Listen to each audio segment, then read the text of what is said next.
So we've had a few fires and natural disasters around here in recent weeks, and it's got me thinking about the relationship of storms and fire and pestilence and in fact disease. So let's just have a look at that. This is a place where those who suspect they're innately wise, brilliant and powerful come to learn how to transform their lives. One cognition, one realization and one blinding flash of the obvious at a time. We are the innovators, the record breakers, the world makers and creators of all kinds. We supersede the suppressive worldview of mass ignorance and awaken the strength within. We are waking up to our innate secrets. My name is Dr. Mark Postles and welcome to the Innate Secrets podcast. So last week we had fires and significant bushfires in this area. We then had just a few days ago some significant storms and some $40 million worth of damage apparently. And there's also been some increase in shark attacks in the coastal beaches and you don't have to look far to see the sickness that pervades our society. And I just wonder, whether these have anything in common. What is the common thread that runs through these storms, fire, pestilence, and disease? So I got to look at, what is a storm? Well, a storm is where, the weather is beautiful, it's warm, and then there's it gets a bit moister because of the evaporation, and it starts to pull in some wind because the cooler areas around it start to rush into because of the uplift of the warm air. And then there's this cold change that moves in, and there's a mixture of the hot and the cold and the moist and the dry, and it gets perturbulated and turbulated and starts to create updrafts, and that gives a mixing, and that gives rain, and the rain gets circulated, and that gives hail or depending on the temperature, something colder in form of snow. But in our case, hail, and hail as big as golf balls. In fact, some they say bigger than as big as tennis balls, and so that, of course, then accentuates the electrical charge, and then that gives lightning. And so what we have there is a structure that's interpolated, a structure that is wanting to dissipate or discharge stress and tension. And that does it by firing the lightning down and the rain and the hail coming down.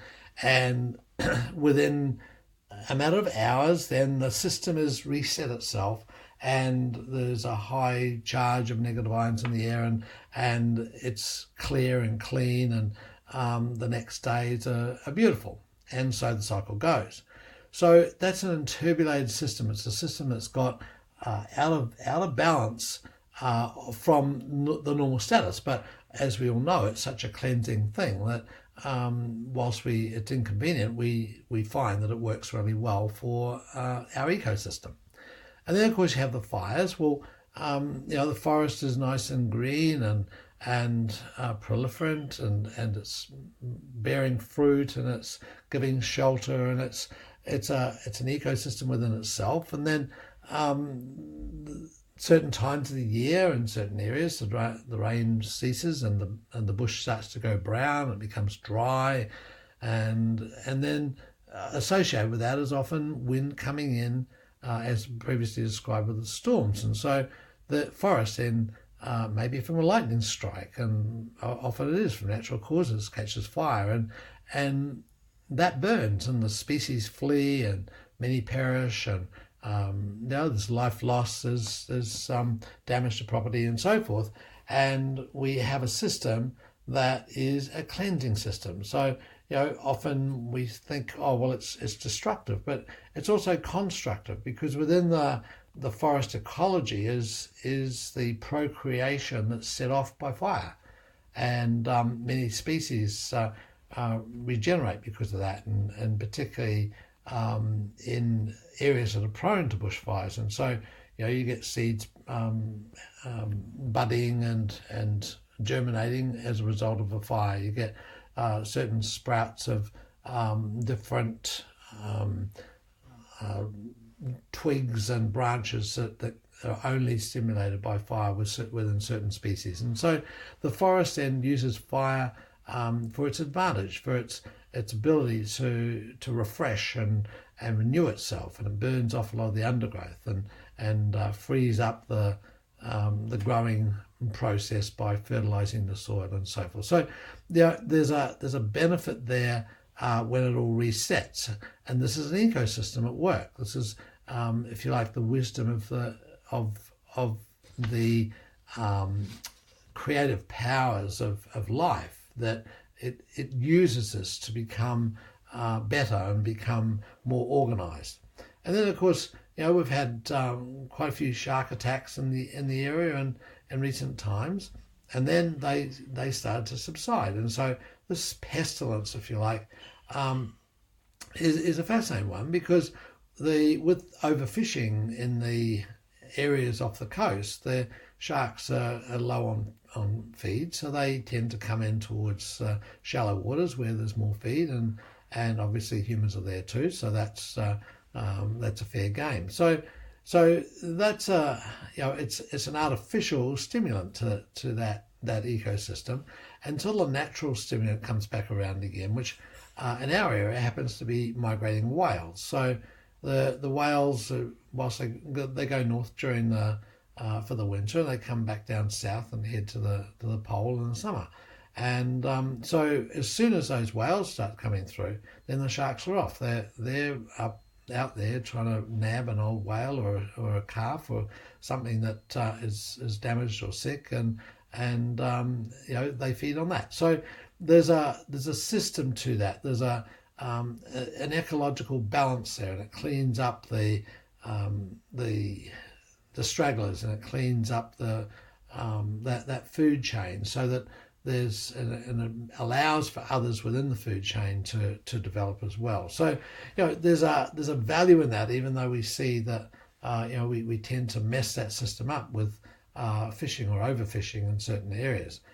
And then that got me thinking, well, it's a bit like sickness in the body too, because if we build up junk in the body, toxins, foods that we can't assimilate properly, we don't get enough exercise, or our brain spine nervous system isn't connecting as well as it could, then we start to develop a system that's not able to function to the best of its ability. And so the body then goes into a process of much as the forest floor does, as it increases the temperature, it has a fire. It has a storm. It has a high rate of activity, a high metabolic rate, which then allows the body to purge itself of these toxins and to clear out the junk, and to allow the body to reset itself. And old cells die that have been clogged up and they're not working as well as they should, and they're replaced by new cells. And there's a regenerative process that takes place. In fact, many milestones in children are reached after the high fever condition. And so it resets the body and allows that child to go to their next level of capability and capacity, and it allows them to suddenly start integrating with others socially better, or depending on their stages, or talking better, or walking or crawling, or understanding more complex discussions and equations and concepts.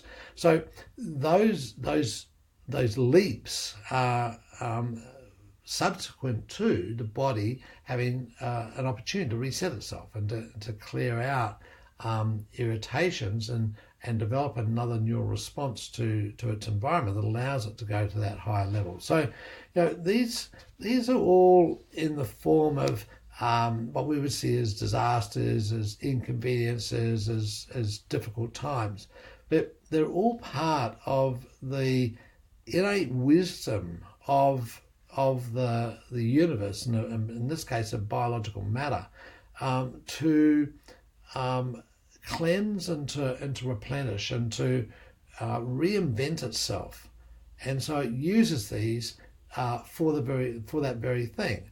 Now, if we come along and we stop it we try and stop those events from occurring. We seed the clouds, or we don't ban fires, and we net sharks, or we sterilize people's bodies. We don't allow that person or that ecosystem to do what it needs to do in order to replenish itself. So I think it's really important to look at it from this point of view, that the innate wisdom that is in all biological matter is something that is really useful to preserve. It's really it's about working with it.